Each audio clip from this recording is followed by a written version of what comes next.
അസ്സലാമു അലൈക്കും വറഹ്മത്തുള്ളാഹി. അൽഹംദുലില്ലാഹ് അസ്സലാത്തു വസ്സലാമു അലാ റസൂലില്ലാഹി വഅലാ ആലിഹി വസഹ്ബിഹി അജ്മഈൻ. അമ്മാ ബഅദ്.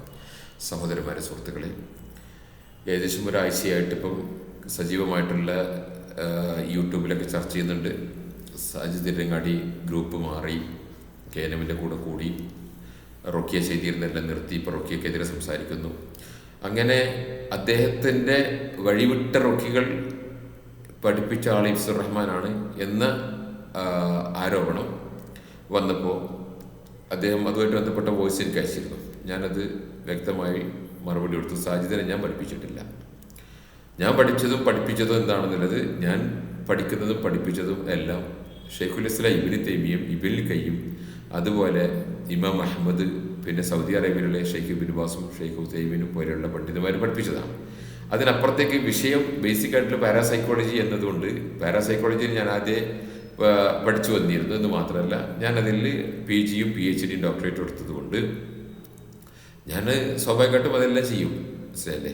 അപ്പം ഞാൻ അങ്ങനെ ചെയ്യുന്നുണ്ട്, ഇങ്ങനെ ചെയ്യുന്നുണ്ട് എന്ന് ആളുകൾ കേട്ടിട്ട് പിന്നെ അദ്ദേഹം എന്തെങ്കിലും ചെയ്തിട്ടുണ്ടോ എന്ന് എനിക്കറിയില്ല, സാജിദ് എന്തെങ്കിലും ചെയ്തിട്ടുണ്ടോ എന്ന് എനിക്കറിയില്ല. പക്ഷെ ഞാൻ സാജിദുമായിട്ട് ചികിത്സ പഠിപ്പിച്ചിട്ടില്ല. അത് വിശദീകരിക്കുന്നൊരു വോയിസ് ഞാൻ വിട്ടിരുന്നു. ഇപ്പോൾ പുതിയൊരു വോയിസ് ഇന്ന് ഡോക്ടർ സുബൈർ പിന്നെ അല്പം ഒതുങ്ങി, ആദ്യം അദ്ദേഹത്തിൻ്റെ വോയിസ് അങ്ങനെയൊന്നും ആയിരുന്നില്ല, ഇപ്പം അദ്ദേഹത്തിൻ്റെ വോയിസ് അല്പം ഒതുങ്ങിയിട്ട് വന്നിട്ടുണ്ട്. അപ്പോൾ ഈ കേരളത്തിൽ കശ്ഫ് എന്ന് പഠിപ്പിച്ചത്, കശ്ഫ് ചികിത്സ, ഇങ്ങനെ കശ്ഫ് ചികിത്സാ പദ്ധതി, കേൾക്കണേ, കശ്ഫ് ചികിത്സാ പദ്ധതി പഠിപ്പിച്ചത് വിസ്ഡമാണെന്നാണോ പറയുന്നത്? അപ്പോൾ വിസ്ഡത്തെ സപ്പോർട്ട് ചെയ്തുകൊണ്ട് സാജിദിനോട് അയച്ചു കൊടുത്ത വോയിസാണ്. അതിൽ അദ്ദേഹം പറഞ്ഞത് ഈ കശ്ഫ് പഠിപ്പിച്ചത് ഇഫ്സുർ റഹ്മാനാണ് എന്ന് ഞാൻ മൂപ്പർക്ക് അറിയുള്ളൂ. അത്രയും ഉപ്പർക്ക് അറിയുള്ളൂ, എൻ്റെ ഉറ്റ ഉപ്പർക്ക് അത്രയേ ഉള്ളൂ, അത് എൻ്റെ ഉറ്റല്ലോ. അദ്ദേഹത്തിൻ്റെ വോയിസ് ഒന്ന് കേട്ടോളി, ഡോക്ടർ സുബൈറിൻ്റെ വോയിസ്. അസ്സലാമു അലൈക്കും വറഹ്മത്തുള്ളാഹി വബറകാതുഹു. കേരളത്തിൽ ഈ കശ്ഫ് എന്ന് പറയുന്ന ഒരു ചികിത്സാ പദ്ധതി പഠിപ്പിച്ചത് ഇഷ്ടമാണെന്നാണോ മൗലവി പറയുന്നത്? മൗലവി അള്ളാഹുവിനെ സത്യം ചെയ്ത് പറയാമോ? എനിക്കൊരു വിശ്വാസം വരാൻ വേണ്ടിയിട്ടാണ്, കാരണം എനിക്ക് അറിയാത്തതുകൊണ്ടാണ്. കാരണം മൗലവി പറയുന്നത് എനിക്ക് എല്ലാ രഹസ്യം അറിയാം, ഇഷ്ടമാണ് എന്നെ ഇത് പഠിപ്പിച്ചെന്ന് പറയുമ്പോൾ എനിക്കത് അറിയില്ല. കാരണം എങ്ങനെ അറിയില്ല എന്ന് പറഞ്ഞാൽ ഞാനത് കേട്ടിട്ടില്ല. കാരണം ഇഷ്ടത്തിൻ്റെ ഏതെങ്കിലും ഒരു പ്രവർത്തകൻ ഇത്തരം ചികിത്സ ചെയ്യുന്നതായിട്ട് എനിക്ക് അറിയില്ല, പഠിപ്പിച്ചതും അറിയില്ല. അപ്പം അതുകൊണ്ട് മൗലവിക്ക് ഉറപ്പുണ്ടോ ഈ കശ്ഫ് രീതി പഠിപ്പിച്ചത് വിഷ്ടമാണ് എന്ന് മൗലവിക്ക് 100% ഉറപ്പുണ്ടോ? ആയിക്കോട്ടെ, ഉറപ്പുണ്ടെങ്കിൽ ഉറപ്പുണ്ട്, കഴിഞ്ഞു. എനിക്കിപ്പോൾ എന്താ, മൗലവി വിഷ്ടത്തിന് മെമ്പറായിരുന്നു, വിഷ്ടത്തിൻ്റെ പ്രവർത്തനായിരുന്ന ആള്, പ്രാസംഗികനായിരുന്ന ആള് പറയുന്നത് ഞാൻ പുറത്ത് നിൽക്കുന്ന ഒരാൾ പറയേണ്ടത് കാര്യം. ഞാൻ വിഷ്ടത്തിന് അനുഭാവി എന്താണെന്ന് വെച്ചാൽ ഉള്ളതിൽ ഭേദം അവരാണെന്ന് മനസ്സിലാക്കുന്നുണ്ട്, അല്ലാതെ വേറൊന്നുമല്ല. കാരണം ഏതെങ്കിലും ഒരു ഗ്രൂപ്പിൻ്റെ കൂടെ നമുക്ക് നിൽക്കണമല്ലോ, ഒരു ജമാഅത്തിലായിട്ട് നിൽക്കണമല്ലോ. അതിലിപ്പോൾ സപ്പോർട്ട് ചെയ്യാൻ പറ്റുന്ന ഒരു ടീം അവരാണെന്ന് മനസ്സിലാക്കി, ബാക്കിയുള്ളവരിൽ ഗുരുതരമായ പ്രശ്നമുള്ളത് കൊണ്ട് നമ്മൾ അവരെ മാറി നിൽക്കുന്നു, അത്രേ ഉള്ളൂ. പിന്നെ ഞാൻ മനസ്സിലാക്കിയത്, എനിക്ക് കശ്ഫ് എന്നുള്ള വാക്കും അതിൻ്റെ ബന്ധപ്പെട്ട ചികിത്സയൊക്കെ ഞാൻ മനസ്സിലാക്കിയത് ഇഫ്സുർ റഹ്മാനിൽ നിന്നാണ്. എനിക്കത് കേട്ടപ്പോൾ തന്നെ എനിക്കത് സ്വീകാര്യമായില്ല. ഞാൻ അദ്ദേഹത്തോട് വിള പറഞ്ഞു പോരുകയും ചെയ്തു. അതിനുശേഷം ഞങ്ങൾ ഒരു കോണ്ടാക്റ്റ് ഉണ്ടായിട്ടില്ല. മന്നാനി അതുപോലെ തന്നെ പോന്നു. അപ്പോൾ അത് ഞങ്ങൾ ഷിർക്ക് ആരോപിച്ചു എന്ന് പറഞ്ഞിട്ടാണ് അദ്ദേഹം വാട്സപ്പ് ഗ്രൂപ്പിൽ അന്ന് ആ പ്രശ്നങ്ങളൊക്കെ സംസാരമൊക്കെ ഉണ്ടായത്. അതിലാണ് ഞാൻ മൗലവി മനസ്സിലാക്കുന്നത്. പക്ഷെ പിന്നീട് മൗലവിയുടെ അടുത്ത് വന്ന പല പേഷ്യൻ എങ്ങനെയുണ്ട്, ഞാൻ ഡോക്ടർ സുബൈറിൻ്റെ അടുത്ത് ചെന്ന് ഇത് വിശദീകരിച്ചു കൊടുത്തു. ഡോക്ടർ സുബൈർ ഇത് കശ്ഫ് എന്താണെന്ന് മനസ്സിലാക്കിയിട്ടില്ല. അദ്ദേഹം പറയും, ആദ്യമായിട്ട് ഈ വാക്ക് കേട്ടത് എൻ്റെ അടുത്തു നിന്നാണ്. അതുപോലെ പിന്നെ ഇതിൻ്റെ വിശദീകരണം കേട്ടതും ഞാൻ അദ്ദേഹത്തിൻ്റെ ഇത് അഭിപ്രായ വ്യത്യാസം ഉണ്ടല്ലോ, ഈ മനസ്സിലായിട്ടില്ല എന്ന് അറിഞ്ഞുകൊണ്ട് ഞാൻ ഇവിടുന്ന് വണ്ടി ഓടിച്ചിട്ട് അദ്ദേഹത്തിൻ്റെ ക്ലിനിക്ക്, അദ്ദേഹവും മന്നാനിയും കൂടി നടത്തുന്ന ക്ലിനിക്കിൽ ചെന്ന് ഒരു 1 ഫുൾ ഡേ അവിടെ ഷെയ്ഖുൽ ഇസ്ലാം ഇബ്നു തൈമിയ്യയുടെയും ഇബ്നുൽ ഖയ്യിം ജോസിയുടെയും ഗ്രന്ഥങ്ങൾ വിശദീകരിച്ച് കാണിച്ചു കൊടുത്തു. അപ്പോൾ അദ്ദേഹം പറഞ്ഞ് അത് അഭിപ്രായ വ്യത്യാസം ഉണ്ടായി. ഞാൻ പറഞ്ഞു, ഇത് വിഷയങ്ങൾ പഠിച്ചിട്ടില്ലെങ്കിൽ പഠിച്ചോ, പഠിക്കാതെ ഇത് ശിർക്കാണെന്ന് ജനങ്ങളുടെ മുമ്പിൽ ഇറങ്ങി പറഞ്ഞു കഴിഞ്ഞാൽ നമ്മൾക്ക് മറുപടി തരേണ്ടി വരും. അതുകൊണ്ട് പഠിച്ചതിന് ശേഷം, ബോധ്യമായതിന് ശേഷം നിങ്ങൾ സംസാരിച്ചോ എന്ന് പറഞ്ഞിട്ടാണ് ഞാൻ അവിടുന്ന് പോരുന്നത്. അവിടുന്ന് ഒരുമിച്ച് ചായയൊക്കെ കുടിച്ച് ഫോട്ടോ ഒക്കെ എടുത്തിട്ടാണ് പോരുന്നത്. പക്ഷേ 2 ദിവസം കൊണ്ട് മൂപ്പര് പിന്നെ എന്ത് ചെയ്തു, പ്രസംഗം നടത്തി. എന്താണ് കശ്ഫ് ചികിത്സയാണ്, അങ്ങനെയാണ്, ഇങ്ങനെയാണ്, ഇത് ഷിർക്കാണ്, അതുകൊണ്ട് ഷിർക്ക് ഉപയോഗിച്ചാൽ ചികിത്സിക്കുന്നത്, ജിന്നിനെ ഉപയോഗിച്ചാൽ ചികിത്സിക്കുന്നത് എന്നൊക്കെ പറഞ്ഞു. വ്യക്തമായ മറുപടി നമ്മളെ നാടൻ ഭാഷയിൽ കൊടുക്കേണ്ടി വന്ന് കൊടുത്തു. അത് ചങ്കിന് കൊള്ളുകയും ചെയ്തു. അതോടുകൂടി ആൾ സൈഡായി, മനസ്സിലല്ലേ? പിന്നെ വിദ്വേഷം മാത്രമേ ഇദ്ദേഹം വളർന്നിട്ടുള്ളൂ. ഈ വാക്ക് കേട്ടാൽ ഇദ്ദേഹത്തിന് വിദ്വേഷം വരും. കാരണം എന്താണെന്നറിയോ, ഈ സംഭവത്തിന് ശേഷം ഞാൻ വിശദീകരണം ഇറക്കി. ആ വിശദീകരണം ഇതിൻ്റെ കൂടെ ലിങ്ക്, ഈ സ്പീച്ചിൻ്റെ ഇതിൻ്റെ കൂടെ ഞാൻ നിങ്ങൾക്ക് ലിങ്ക് അയച്ചു തരും. 2019 അദ്ദേഹത്തിൻ്റെ വീട്ടിലുള്ള ഇദ്ദേഹവും ഇദ്ദേഹത്തിൻ്റെ ഭാര്യയും കുട്ടികളും അല്ലാത്തവരൊക്കെ അവിടുന്ന് ഒരു വലിയ ട്രക്ക്, എന്താ പറയുക, വലിയ ട്രാവലർ വണ്ടി വിളിച്ചിട്ട് ചികിത്സക്കിട്ട് വന്നു. കാരണം കശ്ഫിൻ്റെ വിശദീകരണം നമ്മളെക്കുറിച്ച് ആരോപണം പറഞ്ഞു നടക്കുന്നതിന് കഴമ്പില്ലെന്നും ഇബിൻ തൈമിയ ഇബിൻ ഖയ്യിം ഒക്കെ ചെയ്തതുപോലെ, എന്നാൽ അതിനപ്പുറത്ത് ഈ മനുഷ്യൻ തന്നെ ഡോക്ടർ സുബൈർ തന്നെ ഇതൊക്കെ ഉപയോഗിച്ചിട്ടുണ്ട്. അദ്ദേഹം ചികിത്സിക്കുന്ന സമയത്ത് എന്തെങ്കിലും കാണുന്നുണ്ടോ, നീ എന്തെങ്കിലും കേൾക്കുന്നുണ്ടോ, എന്താ കാണുന്നത്, അതെന്താ ഉള്ളത്, എവിടെയുള്ളത്, ഇന്ന് അദ്ദേഹം തന്നെ പലതവണ ചോദിച്ചത് ഞാൻ കണ്ടിട്ടുണ്ട്. ചോദിച്ചത് ആളുകളോട് എന്തെങ്കിലും കാണുന്നുണ്ടോ, ഇങ്ങനെ ഓതുന്ന സമയത്ത് എന്തെങ്കിലും കാണുന്നുണ്ടോ. ഇതാണ് എക്സ്ട്രാ സെൻസറി പെർസെപ്ഷൻ, ഇതാണ് കശ്ഫ്. ഈ മനുഷ്യരത് മനസ്സിലായിട്ടില്ല, അത് പറഞ്ഞു കൊടുത്താലും അത് മനസ്സിലാവില്ല. കാരണം കേരളത്തിൽ അറബി മനുഷ്യകൾ പറയുന്നത് അപ്പുറത്തേക്ക് ഇയാൾ കിട്ടൂല. കേരളത്തിലെ അറബി മനുഷ്യകളുടെ നിലവാരത്തിൽ ഒരു മെഡിക്കൽ ഡോക്ടറായി ഇദ്ദേഹം ഉയരുകയേയില്ല. അതുകൊണ്ട് മതപരമായ വിഷയമായിക്കോട്ടെ, ഇനിയിപ്പോൾ എന്ത് വിഷയമായിക്കോട്ടെ, ഉയരുന്ന പ്രശ്നമേ മനുഷ്യരില്ല. പഠിച്ചെടുക്കുന്ന വിഷയം അദ്ദേഹം പഠിച്ചെടുക്കില്ല. അതുകൊണ്ട് ഒപ്പം ഏതെങ്കിലും അറബി മനുഷ്യരുണ്ടാവും. ഇപ്പം ആരോ വിസിറ്റക്കാരെ കൂടിക്കണം. ഇതിന് മുമ്പ് സക്കരിയ സലാഹിൻ്റെ ടീമിന്, അതിന് മുമ്പ് KNM കുറച്ച് നേരം കൊണ്ടുവന്നു. ആദ്യം KNM ഒപ്പയായിരുന്നു, പിന്നെ KNM ചവിട്ടി പുറത്താക്കി, പിന്നെ ഞാൻ പറഞ്ഞില്ല, പിന്നെ KNM ഇയാളെ കൊണ്ടുവന്നു, സക്കരിയ സലാഹിൻ്റെ ടീം കൊണ്ടുവന്നു, ഇങ്ങനെ പലരും കൊണ്ടുവന്നു. ഇപ്പോൾ വിസിറ്റക്കാരെ കൊണ്ടുവരുന്നത് കോഴിക്കോട് ഇങ്ങനെ പറയും. ഇനി നാളെ നിങ്ങൾ വേറെ എന്തെങ്കിലും കൊണ്ടുവന്ന് നോക്കി, അപ്പം നിങ്ങൾക്ക് വേണ്ടി പറഞ്ഞോളും. ഒരു കഥയില്ലാത്തൊരു മനുഷ്യനാണ്. സോറി പറയേണ്ടി വന്നതിൽ വിഷമമുണ്ട്. കാരണം അദ്ദേഹത്തിൻ്റെ ഈ വിധൻ്റെ വാദം കേൾക്കുമ്പോൾ അത് പറഞ്ഞു തരേണ്ടത് ഇത് എന്തുകൊണ്ട് ഇയാൾ പറയുന്നതിൽ വിവരക്കേട്. അതുകൊണ്ട് ഈ കശ്ഫ് എന്ന് പറഞ്ഞ സംഗതി എക്സ്ട്രാ സെൻസറി പെർസെപ്ഷൻ എന്ന് പറയും. സൈക്കോളജിയിലും പാരാസൈക്കോളജിയിലും ഒക്കെ ഉണ്ട്. പാരാസൈക്കോളജി ബേസ് അതാണ്.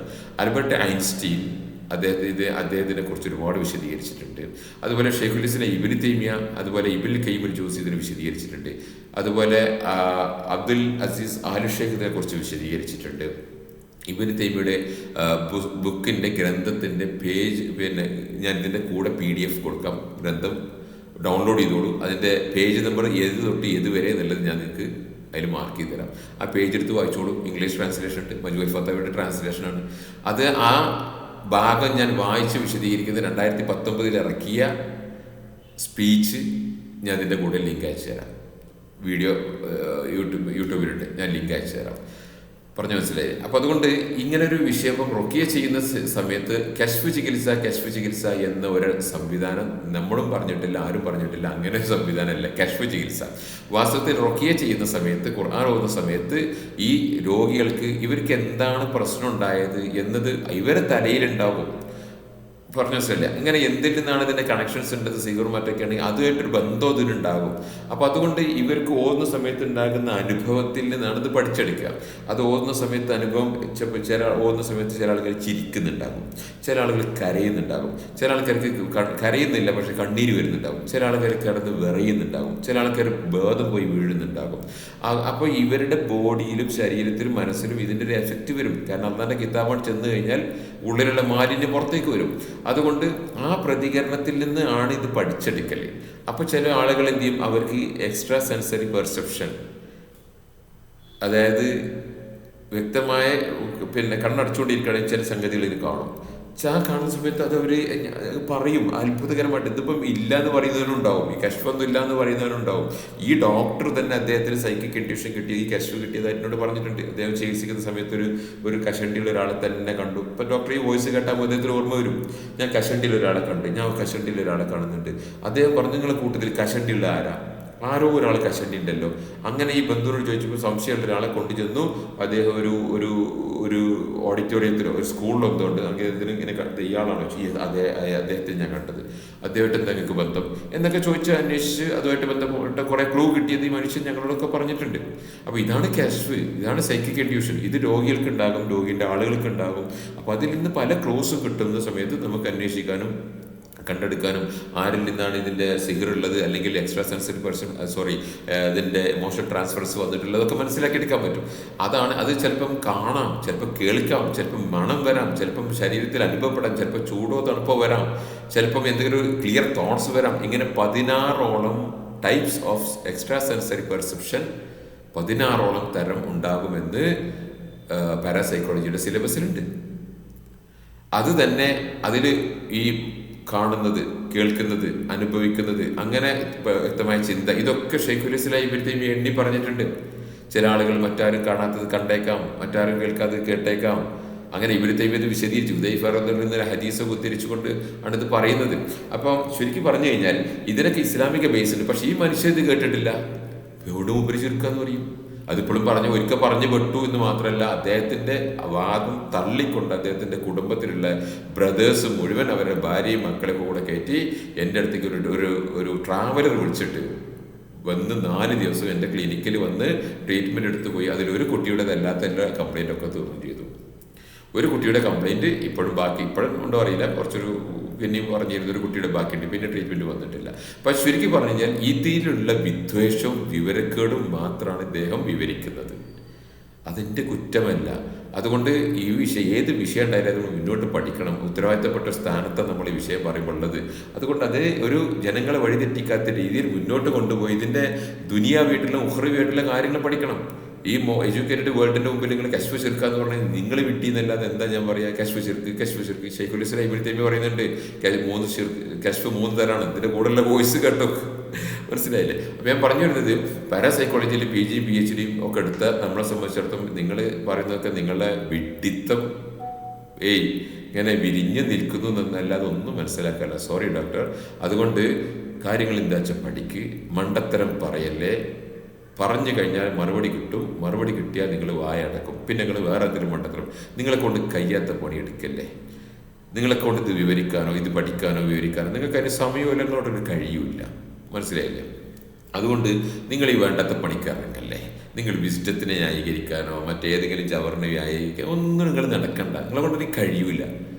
നിങ്ങൾ ഈ വിഷയം തന്നെ മുജാഹിദ് പ്രസ്ഥാനം നിങ്ങൾക്ക് മറുപടി, നിങ്ങളെ ഇരുത്തി സൈഡാക്കിയിട്ട് മറുപടി തന്നിട്ട് മുജാഹിദ് പ്രസ്ഥാനം നിങ്ങളെ ശിർക്ക് ആരോപിക്കും, പിന്നെ മന്ത്രവാദിത്വം വിളിച്ച് പറഞ്ഞിട്ട് അതിന് മറുപടി കൊടുക്കാൻ നിങ്ങളെ കൊണ്ട് കഴിഞ്ഞിട്ടില്ല. നിങ്ങളെ പേരിൽ സിനിമ ഇറക്കിയിട്ട് മറുപടി കൊടുക്കില്ല. ഞാനാ കൊടുത്തത്. നിങ്ങളെ പേരിൽ ഇത് ഇറക്കിയിട്ട് ഞാനാണ് മറുപടി കൊടുത്തത്. പറഞ്ഞ മനസ്സിലായില്ലേ? അതുകൊണ്ട് ഇന്നങ്ങളെ കൊണ്ട് പ്രതികരിക്കുന്നതിന് ലിമിറ്റ് ഉണ്ട്. വെറുതെ ഓരോ മണ്ടത്തരം പറഞ്ഞ് ഡോക്ടർ സുബൈർ വിടല്ലേ, ഓരോ വോയിസ് ജനങ്ങളടിക്കാണ്ട് വിടല്ലേ. അതുകൊണ്ട് നിങ്ങൾക്ക് വിഡ്ഢിത്തം, നിങ്ങൾക്ക് അതുകൊണ്ട് നിന്ദ്യതയല്ലാതെ ഒന്നും വരാനില്ല. ഇത്തരം വിഷയം നിങ്ങൾ മെഡിക്കൽ ഡോക്ടറാണെന്നുള്ള രീതിയിൽ നിങ്ങളാണ് ഇത് പഠിച്ചെടുത്ത് പറയേണ്ടത്. ഒരു അക്കൗണ്ടിങ് പ്രൊഫഷണൽ എന്ന് പറഞ്ഞാൽ ഞാനല്ല. അതുകൊണ്ട് ഇതിൻ്റെ സ്പിരിച്വൽ ഹീലിങ്ങും പാരാസൈക്കോളജിയും ഇസ്ലാമിക് സൈക്കോളജിയും മോഡേൺ സൈക്കോളജിയും അതൊക്കെ ഒന്ന് ലോകത്ത് കിട്ടാവുന്ന ഒരു ടോപ്പ് കോഴ്സ് തന്നെയാണ് ഞാൻ ചെയ്തിട്ട് തന്നെയാണ് നിങ്ങളുടെ മുമ്പിൽ പറയുന്നത്. ഇൻ്റർനാഷണൽ അക്രഡിറ്റേഷൻസിലെ ലൈഫ് കോച്ചിങ് തന്നെ ഞാൻ PhD എടുത്തിട്ടുള്ളത്. അതിലുണ്ട് ഇത്തരം ഭാഗങ്ങൾ. അതുപോലെ പാരാസൈക്കോളജിയിലുണ്ട് എക്സ്ട്രാ സെൻസറി പെർസെപ്ഷൻസ്. അത് ശിർക്കും കുഫറും വിധത്തൊന്നും വരാത്ത രീതിയിൽ നല്ല ഖുർആൻ ഓതുന്ന സമയത്ത് അത് കിട്ടുമ്പോൾ അത് പഠിച്ചെടുക്കും. ഇനി തന്നെ അപ്പുറത്തേക്ക് എക്യുപ്മെൻറ്റ്സ് ഉപയോഗിക്കാം. ക്യാമറകളുണ്ട്, അതുപോലെ സൗണ്ട് റെക്കോർഡേഴ്സ് ഉണ്ട്, അതുപോലെ പിന്നെ തെർമൽ എക്യുപ്മെൻറ്റ്സ് ഉണ്ട്, മാഗ്നറ്റിക് എക്യുപ്മെൻറ്റ്സുകളുണ്ട്, ഒരുപാട് എക്യുപ്മെൻറ്റ്സ് ഉണ്ട്. പക്ഷേ ഇത് എക്യുപ്മെൻറ്റ്സ് ഒന്നും നമുക്ക് വാങ്ങേണ്ട ആവശ്യമില്ല. വൈ? ബിക്കോസ് നമുക്ക് അന്നേരം കിതാബ് കൊണ്ട് തന്നെ ആളുകളുടെ പ്രശ്നം തീർത്തു കൊടുക്കാൻ പറ്റുന്നുണ്ട്. അൽഹംദുലില്ലാ. അപ്പോൾ അതുകൊണ്ട് ഇത്തരം വിജ്ഞാന മേഖലകൾ നിങ്ങൾ പഠിച്ചിട്ടില്ലെങ്കിൽ പ്ലീസ് പോയിട്ട് അത് പഠിക്ക്. മണ്ടത്തരം, വിഡ്ഢിത്തവും വിദ്വേഷവും വിവരക്കേടും വിവരിച്ച് ജനങ്ങളുടെ മുമ്പിൽ ആളാകാൻ വേണ്ടി ശ്രമിക്കല്ലേ പ്ലീസ്. അത് ഡോക്ടർ സുബൈറിനോട് ഞാൻ പറയുന്നു. പിന്നെ കശ്ഫ് ചികിത്സ എന്ന് പറഞ്ഞ സംവിധാനം ഇവിടെ ആരും നടപ്പാക്കിയിട്ടില്ല. അങ്ങനെ ഒരു ചികിത്സാ രീതി ഞങ്ങൾ ആരും കൊണ്ടു നടക്കുന്നില്ല. പറഞ്ഞ മനസ്സിലായി, ഞങ്ങൾ റൊക്കിയ ചെയ്യുന്ന ആരും അത് കൊണ്ടു നടക്കുന്നില്ല. അതേസമയത്ത് കശ്ഫ് ഉണ്ടാകും, റൊക്കിയ ചെയ്യുന്ന സമയത്ത് സൈക്കിക് ഇൻഡ്യൂഷൻസ് ഉണ്ടാകും. അതിലൂടെ എന്തെങ്കിലും ഇൻഫർമേഷൻസ് കിട്ടും. അത് ചികിത്സക്ക് ഉപകാരപ്പെട്ടാൽ ചെയ്യും എന്നതല്ലാത്ത ഇതല്ല. ഇനിയിപ്പോൾ ഇത് വിസ്ഡത്തിൻ്റെ ആൾക്കാർ ചെയ്തോളാം. വിസ്ഡത്തിൻ്റെ നിന്നിരുന്ന ആളുകൾ ചെയ്തിട്ടുണ്ട്. സഫ്വാൻ എന്ന് പറയുന്ന ചെക്കൻ ഇത് ചെയ്തിട്ടുണ്ട്. ആ ചെയ്യുന്ന സമയത്ത് അത് വലിയ വിഷയമായി വന്നു. അത് ഫൈസൽ മുസ്ലിയാർ അതിന് മറുപടിയും കൊടുത്ത് ഫൈസൽ മുസ്ലിയാർ അത് ഓട്ടയടച്ച് ആ ഫൈസൽ മുസ്ലിയാരുടെ പ്രസംഗത്തിൽ തന്നെ വിട്ടിത്താണ്. അതിൽ പറയുന്നത് ഒരിക്കൽ സ്ഥലത്ത് പറഞ്ഞു ഏത് സിഹറും ഏത് ശൈത്താനും പിന്നെ ആയത്തുൽ കുർസിയാണ് ചൊല്ലിയ ഏത് ശൈത്താനും പോകുമെന്ന് ഫൈസൽ മുസ്ലിയാർ പറയുന്നത്. അത് കഴിഞ്ഞ് ഏകദേശം ഒരു 11 മിനിറ്റോ 15 മിനിറ്റോ ഒക്കെ കഴിഞ്ഞ് അതേ വീഡിയോയിൽ പറയാം, ഞാനും സഫ്വാനൊക്കെ ജിന്നിറക്കാൻ പോയാൽ ഞങ്ങളെ തൗഹീദും കൊണ്ട് ശൈത്താനാണ് പോകുന്നത്. ഈ ജാതി ഉറപ്പില്ലാത്ത തൗഹീദ് കൊണ്ടാണോ നീ കോളേജ് നടത്തുന്നത്, കോളേജിൻ്റെ പ്രിൻസിപ്പളാകുന്നത്? അവിടെ പഠിക്കുന്ന ഹിക്കമികളോ അതോ ഹമക്കികളോ നീ നമുക്ക് ആലോചിച്ചാൽ മനസ്സിലാവില്ലേ? ഹിക്കമി എന്ന് പറഞ്ഞാൽ മനസ്സിലായില്ലേ? ഹമക്കി എന്ന് പറഞ്ഞാൽ അറിയാം, വിഡ്ഢികൾ. നമുക്ക് പറഞ്ഞ വിഡ്ഢി ഹിക്കമികളോ ഹമക്കികളോ നമുക്ക് തിരിയില്ലേ? ഈ ജാതി വേസ്റ്റുകളാണ് ഈ കോളേജിൻ്റെ ഒക്കെ. അതുകൊണ്ട് അറബി മനുഷ്യ സമൂഹമേ, നിങ്ങളെ കൊണ്ട് ഇത്തരം കാര്യമൊന്നും കൈകാര്യം ചെയ്യാൻ കഴിയൂല. ഇത്തരം കാര്യം ഞങ്ങൾ കൈകാര്യം ചെയ്തോളാം. നിങ്ങൾക്ക് ചിലവിന് വേണ്ടി എന്താ പ്രസംഗം നടത്തണം, അതിന് നിങ്ങൾ നടത്തിക്കോ. അത് അങ്ങോട്ടും ഇങ്ങോട്ടും നിങ്ങൾ പ്രസംഗവും ക്യാമ്പയിനും സെമിനാറും കോൺഫറൻസും ഒക്കെ നടത്തിക്കോ. അതിന് നിങ്ങൾക്ക് പറ്റും, അതിന് നിങ്ങൾക്ക് പറ്റുള്ളൂ ദീന്. മനസ്സിലായില്ലേ? അതിനപ്പുറത്തേക്ക് നിങ്ങളെ കൊണ്ട് അറബി മനുഷ്യ സമൂഹമേ, ഭൗതിക വിദ്യാഭ്യാസത്തിലെ വട്ടപൂജ്യങ്ങളെ നിങ്ങളെ കൊണ്ടൊന്നും പഠിച്ചെടുക്കാനും ഒന്നിനും കഴിയില്ല. ജനങ്ങളുടെ മുമ്പിൽ ഇതിൽ സത്യസന്ധമായിട്ട് ഒരു മോഡേൺ എഡ്യൂക്കേറ്റഡ് വേൾഡിൻ്റെ സയൻസ് പെർസ്പെക്റ്റീവിലോ റിലീജിയസ് പെർസ്പെക്റ്റീവിലോ ഒന്നും വിശദീകരിച്ചു കൊടുക്കാൻ നിങ്ങളെ കൊണ്ട് കഴിയില്ല. പിന്നെ ഞങ്ങൾക്കറിയാത്തൊക്കെ ശിർക്ക്, അത് ഇബ്നു തൈമിയ്യ പറഞ്ഞാലും തള്ളും, ഇമാം ഷാഫി പറഞ്ഞാലും തള്ളും, ഇമാം അഹ്മദ് പറഞ്ഞാലും തള്ളും. ഞങ്ങൾക്കറിയാത്തതൊക്കെ ശിർക്ക്. ഇതെല്ലോടൊക്കെയുള്ള നിർവചനം.